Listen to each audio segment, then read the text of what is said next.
ஒன்றிய அரசுன்னு சொல்லி எனது சகோதரன் அண்ணன் மு.க. ஸ்டாலின் அவர்கள் சொன்னார். ஏன் இந்த அண்ணனை டெலிவிஷனில் வச்சு தான் டொங்குன்னு டார்ச் லைட்டை போட்டு உடைக்கிறீங்க?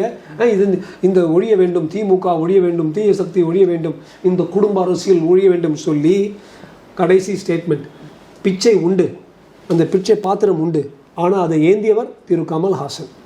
அதில் வாங்கியது ஒரு ராஜ்யசபா சீட்டு.